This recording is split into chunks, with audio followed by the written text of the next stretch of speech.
내가 한 만큼의 성과가 나오지가 않아요. 그러니까 집에서도 내가 열심히 이렇게 살았던 거를 와이프든 신랑한테 안녕하세요. 네, 안녕하세요. 천신한 듣고보달입니다. 쌤, 이번 시간에는 2023년 하반기 소띠 운세를 한번 여쭤보려고 해요. 10대 애부터 해줄게요. 아, 네네. 왜냐면 그 부모님분들이 보시라고 네네. 얘기를 해드리는 건데 네. 자기의 기준점이 너무 강해서 잘 안 꺾이는 띠가 또 소띠거든요. 네.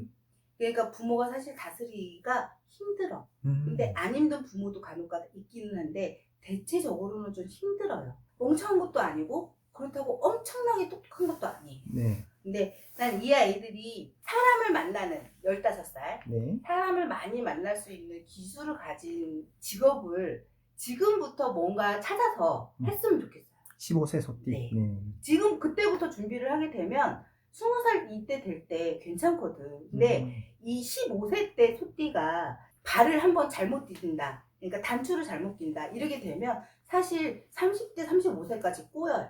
꼬인다는 건 진짜 내 거를 찾지 못한다는 거지. 네. 그래서 내가 사람을 많이 만나고 사실 부동산 건드는 것도 괜찮아.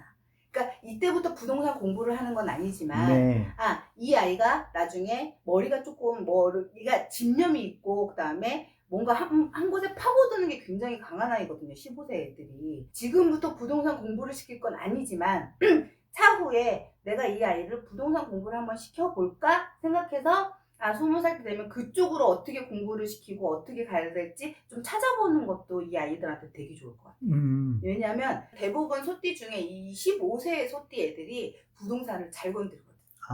응? 그러면 자기도 성취욕이 있어야 되거든. 이분들은 보면은 성취욕 때문에 그 부동산에 공부를 해서 뭔가를 했을 때 재밌지. 그리고 주변에 그쵸. 막 사람들이 생기잖아요. 그것 또한 너무 재밌어. 그러니까 자기의 위치를 자꾸 높이는 직업을 가지면 되게 좋아요. 그쪽 방향으로 부모들이 키워주면 적성에 잘 맞는다고 봐요. 27세인가요? 네, 97년 정축생. 외로워요. 음, 외롭고 슬프고 나는 착하고 열심히 사는데 왜 내 맘대로 안 돼 엄마? 이러는 사람. 그리고 자꾸 어떡해요? 마음이 여리고 되게 약해요.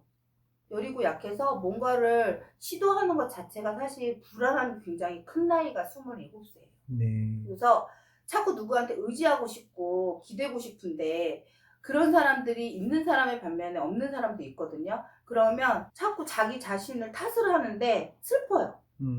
근데 이 아이 같은 경우는 그래도 올해부터는 어쨌든 좀 괜찮아 보여. 왜냐면 자기가 해야 될 도리를 좀 찾아가는 나이 같아요.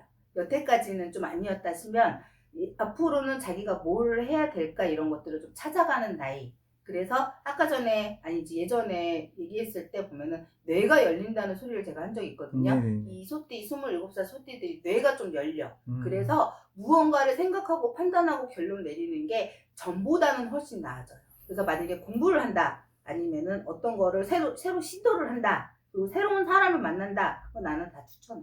39세 을축생, 85년생입니다. 아우 이거는 나만 살아. 아, 좀 독불장군이군요. 나만 살아. 이런 스타일이에요.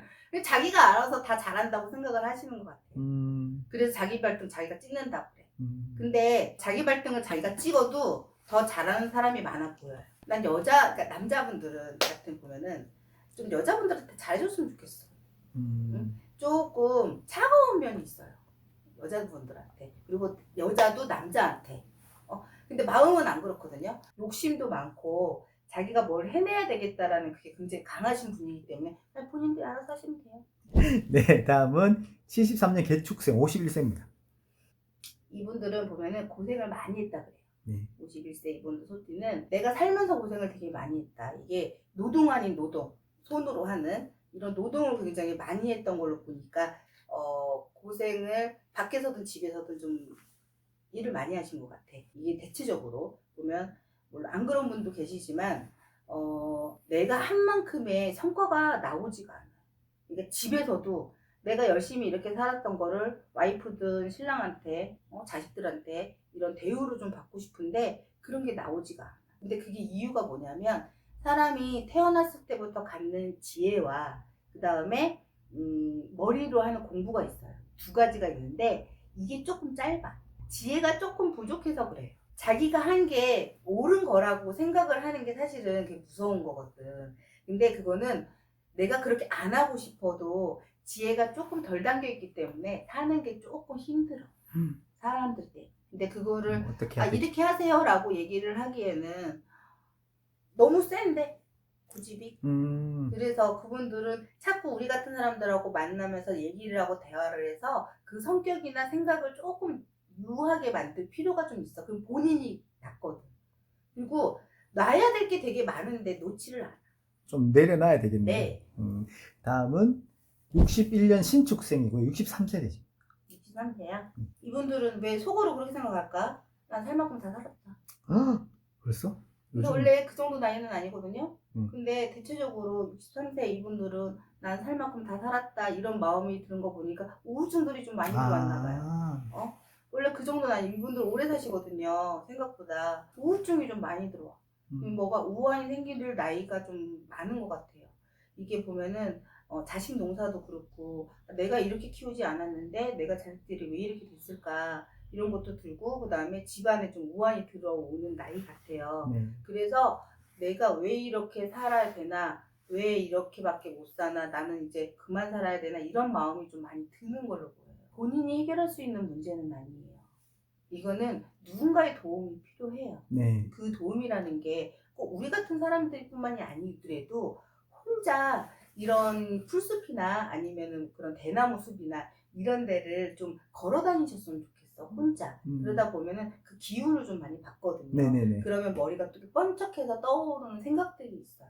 우울해. 그러니까 우울증이 들어오는 나이라고 보면 돼요.